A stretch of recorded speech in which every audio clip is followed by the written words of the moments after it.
Hi ladies, it's Coach Burke here. Wanted to come to you today. I know some of you are doing the time mile for lacrosse tryouts, and I know that some of you have reached out and you're a little bit nervous about that. So I am here to offer you some encouragement and hopefully some helpful tips to help make that mile run a little bit easier for you today.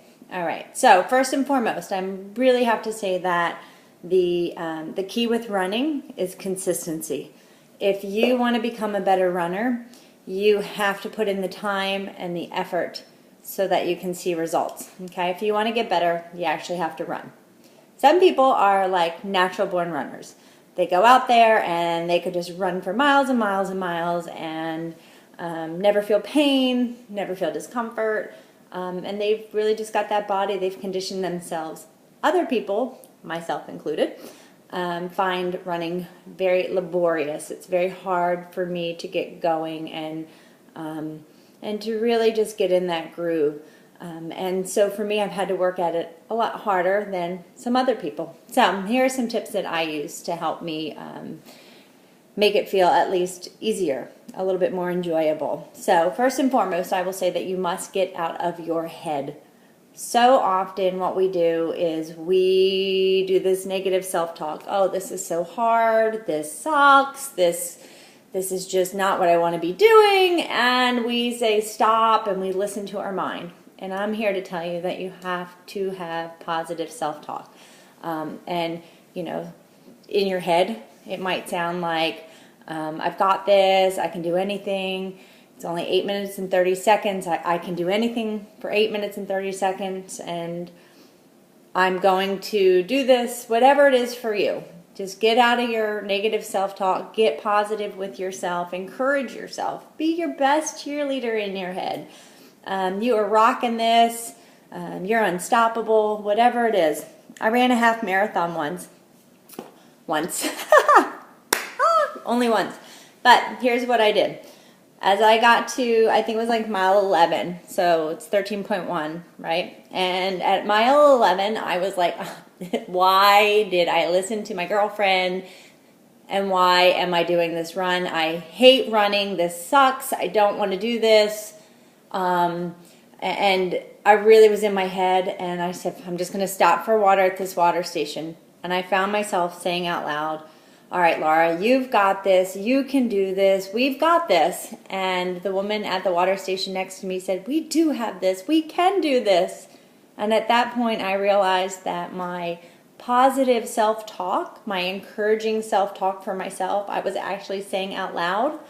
But that woman hearing me and reiterating, yes, we can do this, helped me push to the finish line, and it felt great. So, all right, get out of your head. No negative self-talk, positive self-talk. I've got this. I'm doing great. I can push myself for 8 minutes. I can do anything in 8 minutes. It's going to be worth it. So just keep that going in your head. Another thing that I like to do is to set a target, a visual target. So thinking of the track at the high school, I might say, okay, if I can just make it to the bleachers.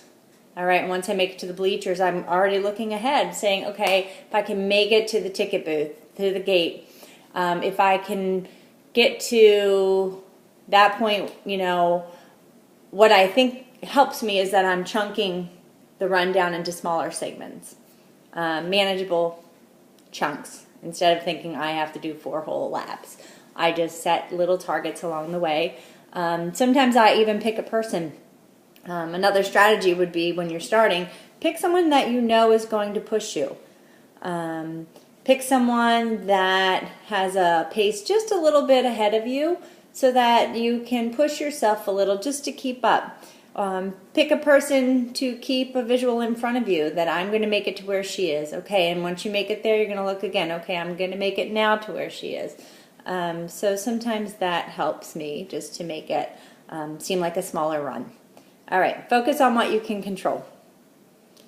All right, I have to laugh because I have no clue where to look on the iPad, so hopefully y'all are getting a kick out of this. All right, focus on what you can control.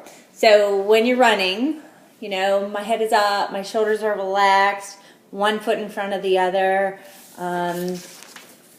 breathe, keep my arms moving, focusing on what I am doing. So keeping me really present helps me get out of my head as well. So, you know, all right, head up, shoulders just relax, relax.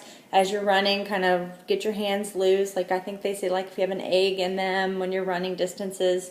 And I think once again, what this does is it just helps you focus on what you're doing in the present time and getting out of your head again.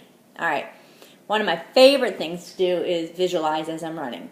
So that visualization might be, how is it going to feel when I cross that finish line? Like, okay, when I'm just done, when I've done it, what will I feel, that accomplishment that, yes, I did it. For me also, like as I'm running, and pushing myself, I think of myself like, what will it be like in the season, being like a boss on the lacrosse field, going out there being faster and stronger and competitive and just being that fierce athlete that I know I can be. And I think just visualizing that as you're running around the track, especially because your lacrosse field is like right there. And so you can really just say, you know what, I'm going to command this, but I have to start here with this mile run, and I'm just going to push myself and I'm going to get better. So visualization is huge for me. Another thing that I think is really important is no matter how tired you are at the end, finish big, go big. And so what that means for me is as I'm kind of getting up toward where that finish line is in my visual eyesight, what I do is I just sprint. I pump my arms as fast as I can, and I think, I've got this, I'm going to do this, I am fast, I am strong, and I just push as hard as I can at the very end. And for those of you who are already done your mile, huge, huge, huge, encourage your teammates. Cheer them on. Like, be loud, call out their name. You've got this, you can do it. Come on, push, push, push. These are the things that make a team, you know, not just a team, but great. When you have that encouragement from others who are pushing you, you have a vested interest in your teammates being as fast and as strong as they possibly can be. And so building each other and helping each other get better and just really encouraging them at the very end is huge. And so I think what I'll end with is this is your baseline. This is your starting point. This is your first timed mile. And what I like to say is you take that starting point and you say, how can I improve my time? How can I get better? Not how can I beat the girl who came in first on my team, but how can I, Laura Burke, improve my time, who I am as an athlete? How can I put in the work, the time, the effort, and the consistency to make myself a more conditioned athlete? And as I'm improving myself, it helps to improve my team. So I wish everyone the best of luck today. I know that y'all can do this. I just believe in each and every one of you so very much. Have fun with it, okay? This time of your life is just so amazing, and embrace it. Have fun with it. And just really know that you've got this. All right? So get in your head, positive self-talk. Can't wait to hear how everything goes. All right? Talk to y'all soon. Bye.